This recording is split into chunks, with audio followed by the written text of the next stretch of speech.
Hello, once again. Let's continue with Savage Dragon. I was going pretty regularly with the dragon, and then I kind of stopped for a minute to get into some of the Eric Larson Spider Man issues, the Revenge of the Sinister Six. I'm about halfway through that at this point. I just thought I'd vary it up, staying with Eric Larson as a creator, but doing a little bit of a focus on something different. But, I'm anxious to get back into Dragon. If you've been following my channel, you know I love this book, and it's such a fun, simple superhero comic book, but it's got layers of story and character and a lot of setup and payoff. Eric Larson knows what he's doing, and this has a couple of story points that have that will get some resolution or get moved on to the next major arc of the story itself. Things that have been set up, we start seeing the consequences of that stuff being realized in a major way in a couple of scenes in this. That's the thing with Eric Larson. He always has multiple story points going on at the same time, and he doesn't leave them just sitting unresolved. He'll let them cook for a while, but eventually he'll get back to that stuff and have a payoff. He doesn't do anything without having an intention of finishing the story and paying off what we're gonna find out in the book. Dragon punching the character Vanguard. It as a cover, it's fine. It's not the most mind-blowing thing. Again, if you've been following the book, you've seen this scene kind of twice already. Once with Dragon, and then another version with just this character. And all the text is basically explaining, back in, was it issue 7? It started. Dragon was going after Overlord, the super-powered supervillain of Chicago, the city that, the whole story takes place in. And as soon as Dragon and his cop buddy showed up, Overlord vaporized Frank, and he was dead. But we found out a little bit later that Frank was actually still alive. So how did he get vaporized to dust in front of our eyes and still live? Well, we found out that in the story, Dragon went to this character, Vanguard, who has access to this, he calls him Lurch, I think it is. It's an artificial life form of some type, some kind of android made of microscopic machines or something. I don't know. It's a shape-shifting robot thing that can look like anyone. So they intentionally brought Lurch along disguised as Frank so that Overlord would think that Frank was dead and stop trying to chase Frank down while the actual Frank went into hiding. Well, as we find out, that the Lurch robot character is very hard to kill. He can be shot to powder, but the powder can still reform itself, self-replicate, whatever, and come back. And so a second time, he's going just on his last programming to get Overlord. So he showed up, and Overlord vaporized the Frank character, that's Lurch in disguise, a second time. And now, this is the third time he's coming back. He was last programmed to arrest Overlord. He's come back to finish the job again. So it opens up with him, coming up an elevator. It's a little bit of it's a comic book. It's a minor quibble, but how can anybody just get into an elevator in this skyscraper headquarters of this main villain and just ride the elevator straight to the top floor where the main bad guy is without any kind of security? But it's all about kind of the payoff of just riding up there and there's the bad guy. So the Overlord, he's like screaming, what the hell? And these other characters like, didn't you kill him twice already? So Overlord's like, holy shit, I've had enough. So he blasts at him.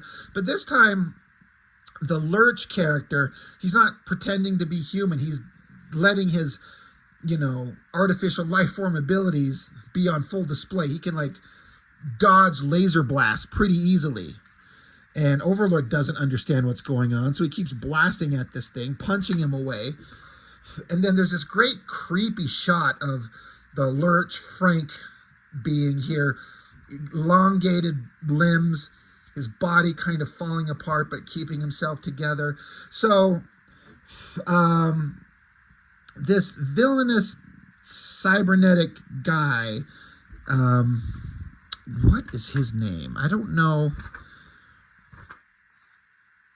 if they've ever shown him before or even named him. And that's very typical Erik Larsen, but he's some kind of cybernetic guy.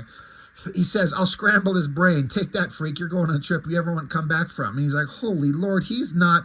So this cybernetic guy tries to alter his brain, but it causes this Lurch character just to absolutely go shape-shifting nuts. He like starts forming different heads of different people that he's encountered, I guess, and then busts out a window to tumble off into the air and disappear. And so Overlord's pissed off. I actually really like this shot of Overlord standing here with the shattered window in the city outside. Like, it's pretty simply drawn, but it gets the idea across really well. I like that. So this cybernetic villain that's part of Overlord's entourage, he's like, your scientist must have done something to him. My tampering seems to drive him wild. I'm sorry this happened. And so Overlord's pissed. He's like, yes, Undermind. That's his name, Undermind. He says, yes, you are, or rather, you will be. So it's like Overlord's going to do that standard thing of one of his minions failed, so he's going to punish him. And Undermind's like, Overlord, please, I couldn't have known that. And so Overlord just goes, oh, never mind. Get out of my sight, you cowering wretch. Scram. So it's almost kind of comedic in a way, which I think is kind of an interesting take. So Overlord turns to his very reliable henchman, Skullface. He's like, Skullface, he's like, sir, I have a mission for you. So, meanwhile, last time we saw Dragon, I went over and did a video, issue 13 of Dragon, and then issue 14 of Wildcats, which is like a crossover. You know, there's multiple stories going along that kind of converged in both of these, but it ended with Rapture, the chick character that's been introduced in Savage Dragon that's part of Freak Force, who's got a big crush on Dragon. She kind of was hitting up Dragon. She's like, you sick of this taking it slow crap yet? And Dragon was like, yep, I'm sick of taking it slow, meaning, are we going to get together and, you know, do some dirty business? And he's like, yep, we sure are. Well, that's where we kick off right here. And I remember seeing this again, and just the amount of provocative content, we'll say, that Erik Larsen likes to push is very fun. You know, none of this, there's nothing like this in any of the other Image comic books of that era. Like, you're not going to see things like this in Wildcats or Cyberforce or anything like that, where it's basically two characters that have been built up and established personalities that are reasonably believable, and they're kind of, their characters are kind of interested in each other. And after a while, they've finally kind of got together and having like an adult grown-up relationship like you see here. That's the thing that Erik Larsen excels at. And, you know, he likes to push the visuals. This is so tame compared to what he does now in the book. Current stuff, I mean, there's nothing censored in the current stuff, which I actually think is kind of fun.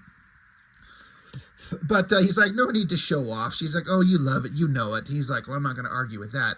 She says, so that was okay then? Any regrets about putting a gal off for so long? And Dragon's like, you know, some guys like to know a woman before they just jump into this. And she's like, well, I've never met any of them. So she's like even grabbing herself here, you know, being a little dirty flirt. She's like, you up for second? So he kind of pretend tackles at her, and she accidentally falls onto the floor, and he's like, sorry, I don't know my own strength. So she grabs him, pulls him onto the floor. They're making out. And then Dragon's beeper's going off. And so he looks in the other direction. He's like, God damn it, that beeper's a real pain in the ass. And Erik Larsen throws in this funny line where, you know, when he turns his head to the side, Rapture's saying, careful with that fin, Dragon. You're liable to put someone's eye out. That's a really funny kind of little addition to the conversation there. Like, you know, he turns his head and that pointy part of his fin might poke you in the eyeball. I thought that was fun.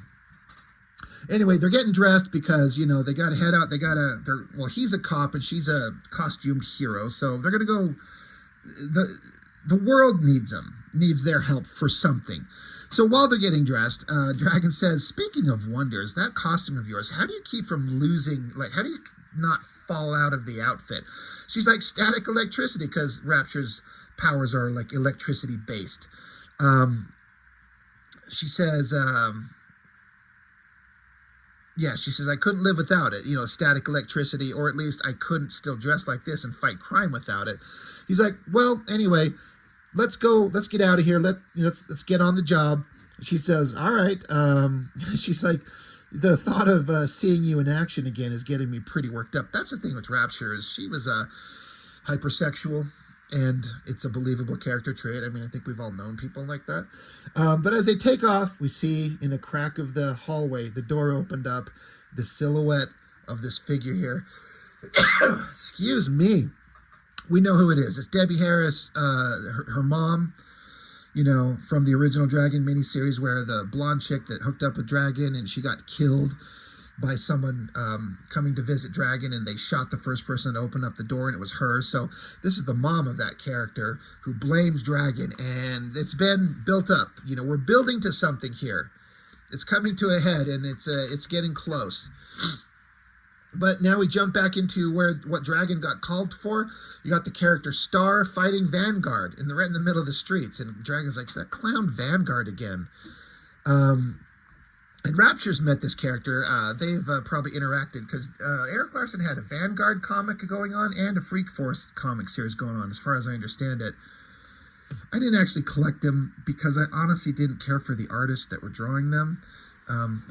Just, at the time I was kind of picky that way, and I didn't have infinite money to spend on everything, and Image Comics had so much stuff. I had to pick and choose, and if I don't like the art, I'm not going to spend the money that I may not have even had in the first place. So I didn't get all of the story, but the main story that you really need from the Erik Larsen world happens in Dragon anyway. But the point I'm getting at is that Rapture's ran into Vanguard. She's like, I think that guy's following me around. So anyway, they're fighting. So Dragon jumps in there and tries to stop Vanguard because they've met each other. So Dragon's like, look, hey, hold on. Like, I'm sure Star, he's kind of annoying, but there's got to be some kind of misunderstanding. And then, so Vanguard suddenly transforms into a version of the Dragon. So now there's two dragons. So what this is this Vanguard is actually that Lurch character, the shape-shifting robot thing that jumped out of the window. He's kind of lost his mind going nuts. So he turns into a dragon, so now they can't tell who's who. So Rapture starts using electricity to fry one of them, and she hits the wrong one. But they keep attacking, and suddenly Lurch starts changing his form so we can tell who he is. Rapture's trying to do her best, using her electricity, getting blasted away. Dragon takes a big, strong punch at him, and, this weird mishmash of shapes, of body parts and everything like that. Kind of an interesting character design. But looks like he's knocked down, and Dragon's like, for his sake, he better be down. And Rapture's pissed off. She's like, give him one for me, darling. Before we get back into the story, a Deadly Duo poster insert by Andy Smith and Randy Elliott. It looks pretty dang good. But like I've said before, I don't mean any disrespect by saying this, but if you were to show me this without showing me the name of the artist, I don't know if I could tell the difference between Andy Smith and Bart Sears. I mean, it's like down to the very specific way of rendering the muscles that was like an established Bart Sears thing. And Andy Smith here just copied that design down to like the muscle structure of the forearms. I don't get it. Bart Sears can draw for, big time. And I understand an artist kind of replicating the style of another, someone else, but it's like copying his exact style so specifically that it's completely indistinguishable. It's kind of weird. And, Andy Smith still draws to this day. I follow him on Instagram, and he's good. He's not a Bart Sears clone anymore. But it was just, I got to give full credit. It looks good, but I'm like, yeah, that's Bart Sears. Oh, wait, no, it's not. It's the other guy who just draws very much like him. So, next issue, another awesome poster from somebody. So here, the real Vanguard shows up. And they're like, Vanguard? Well, who the hell is this? And who's the guy we were just fighting? And Dragon kind of pieces it together. He's like, is this one of your damn morphing robots again? You got to control this. And Vanguard says, well, yeah, this wasn't just any one of these robots. This is the one that you thought was destroyed. It's Lurch. And Dragon's like, oh, Jesus Christ. Like, Dragon's piecing it together that version of this creature that they intentionally used as a distraction for Overlord. They thought he was dead, gone, vaporized. But this is the same one. So that throws all of their plans to protect Frank up in the air. So, yeah, Dragon's like, the one that went with me that Overlord killed is alive. And Vanguard's like, yeah, they take a licking and keep on ticking. They're tough. So Vanguard's like, I'll take him back up to my spaceship. You won't have any more trouble from him. So Dragon's like, okay, yeah, take him, but goddamn, Overlord might know he wasn't real. While this is going on, at the time I didn't understand who this blonde chick was. We'll get introduced to her. I believe this is the first time we see her.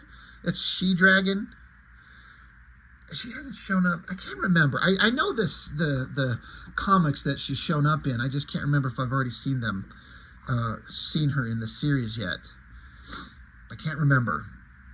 I think this is her first appearance. I really like the way Erik Larsen draws her long, kind of wavy, chunky blonde hair. It's kind of interesting. I actually really like it.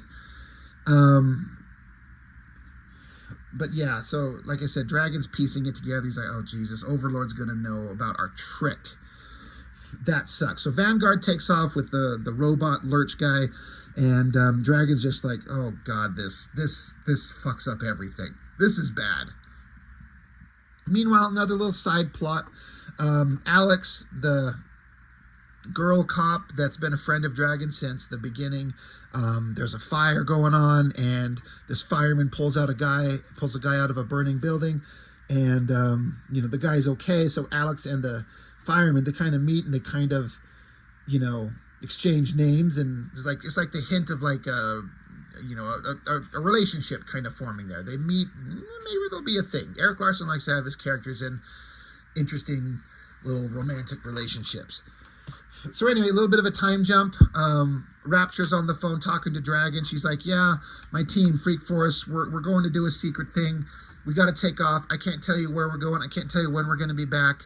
But that's just part of the way that things work when we're part of this superhero team. And he's like, I get it. Just be careful. I actually really dig this drawing of Rapture. Her face looks good. She's, as the way Erik Larsen likes to do, she's got appropriately huge boobs. But I like the way she's on this corded phone. That'll date this thing for you. The way she's kind of like got the cord wrapped around her finger and kind of the look on her face. She's like, I'm sorry, babe, but I got to go. It's part of the gig. And so I don't know when we're going to be back. He's like, it's all right. I understand. So another story point that was long burgeoning, set up in, I think, the first issue of the regular series, was there was this old woman who saw Dragon on TV, and she says the implication is that this old woman saw Dragon and goes, that's my son Rodney. But she showed up to the police headquarters at least once. She's tried to contact Dragon and be like, you're my son. So we don't know who Dragon is. That's part of the fun of the story. He's a complete mystery. We don't know where he's from. And this was been like a little dangling plot thread that this is his mom. And so, one of the cops is pointing out to Dragon, hey, that lady that was certain is your mom. She's on TV. She's been hitting the talk show circuit pretty hard. And so the lady's on TV. She's like, my baby Rodney, how could he forsake me? And Dragon's just like, oh, Jesus, God, she's still at it. Then we cut to some dilapidated building, and inside we see the guy who we saw the old lady hold up a picture of, just a human-looking dude with a green, regular hair mohawk. And this dude's like, dude, isn't that your mom? And then we see the guy, he's like, oh yeah, I guess I haven't talked to her in a while. Man, I got to give her a call. So just like that, snap of a finger, that plot thread that's been dangling since the first issue of the regular series is wrapped up. It's never been a thing that's real. This old woman she's old and maybe she's losing her mind. She sees the big, strong, muscly green guy with the fin and thinks it's her son, who's just a scrawny little crackhead, but he's got a mohawk that's colored green. She just was wrong. So it's kind of a funny, interesting way to like dangle us along for, well, this is issue 14. 14 issues. That's more than a year worth of comics and storylines. Just to have Erik Larsen go, no, that's not. It's just some dude that's out there. That's never been a plot point, and I think that's basically the last we'll see of it. That's it. It's done. So we thought maybe Erik was leading us into a direction to explain maybe some of Dragon's origins, but nope, that's not anything to do with it. So his origins are still a mystery. So meanwhile, it cuts to Dragon's on the phone with Frank, explaining to him, you know, Frank, you're off in hiding. That was our point, but Overlord might know. You know, your life is in danger. So he's like, we're gonna have to confront Overlord finally. We're just gonna have to do it because you're in danger again. You're in hiding, but they're gonna find out. So we gotta wrap this up. And then suddenly the phone connection goes dead. Dragon's like, hello, what? So, you know, deadline. And then back here, another plot point that's been dangling in the air a little bit. The TV is saying that Peter Clapton mysteriously vanished again today as he was preparing to tape. So Peter Clapton's like this celebrity musician. The implication is that he is Star, the character that was fighting Vanguard over here. I mean, we all know he was. I don't have to like actually flip to it, but I've already committed to flipping the pages open. So yeah, this character Star that's been in the comic since, you know, the first miniseries, where it's been implied that this musician guy is actually the secret identity of Star. And then the TV here on the news report saying Peter Clapton mysteriously vanished today, which is kind of digging into the, like, you know, dangers going on. So the regular civilian person has to like make an excuse to dip out to go do superhero shit. Like Peter Parker finds out that Venom's trashing the city. He's like, oh, I gotta run. Or Clark Kent. But when you're like a major celebrity, people notice when you just suddenly like cancel a concert or some shit like that. So it's interesting to kind of figure out what the hell's going on. But right then, Frank was on the phone with the Dragon, and Skullface, he's tracked down Frank pretty much instantly. And Skullface is a super powerful villain, like super powered bad guy, and Frank is just a human. This is rough. Like, this is bad. Cut back to some cops are with Dragon, and he's like, the cop's like, oh, lots of low-life freaks have been crashing here. We have reason to believe your fugitive octopus man is here, you know. And so the cop's like, are you listening to me? And Dragon's like, sir, I just had the strangest feeling, which is a little ominous. I don't know if I paid attention to that before, but Dragon's got a weird feeling about something. But he's going to go in here and check. So he kicks the door open. It's multiple panels of Dragon looking around. As he's creeping around, we get an overhead shot of these rafters, and there's this little squiggly shape up here on the top, and this little squiggly thing falls down and lands on the back of Dragon's neck. And I believe that we've established that, in a minor way, that we've established these little worms or slugs or whatever that attach themselves to the back of people's necks, and it makes them go insane with rage. In the early issue 1 of the regular series here, there was this like rat-like human creature. What the fuck was his name? God, I can't remember. But that was going on this murderous rampage, just killing people. And Dragon stopped him, almost beat him to death. But they said later that they found out there was a little slug attached to the back of that character's neck, and that was controlling him, making him go insane. It wasn't actually the rat creature's fault. He's just a regular kind of calm guy that's like a mutated super freak, as they call him in these comics. Anyway, the little mind control slugs have been set up, and it just depends on who they get attached to. And right here, this is something major. This comic, it doesn't say anywhere except at the end. This is part 1 of a 3-part story called Possessed. And This is what we're talking about. This little thing drops back down onto Dragon's neck. Dragon screams, and so the regular cop dude is like, holy shit, Dragon, are you okay? Goes running towards him, stops, and Dragon's just kind of hunkered over. And then the final scene in the book, the cop says, Dragon, and there's just this insane look of rage on Dragon's face, his hand balled up, and you see the little slug attached to the back of Dragon's neck. So obviously the implication is that this creature attached to Dragon, this is bad. This is really, really, really bad. Anybody with the power level that Dragon has this is bad, you know, and that's what it's going to lead into. So that's the end of the story. I love it. I remember when I was reading this, I was like, oh shit, Dragon's got the mind control slug on him. This is not going to go over well. This is going to be bad. So I was excited. Erik Larson loves his sense of humor and doing funny shit.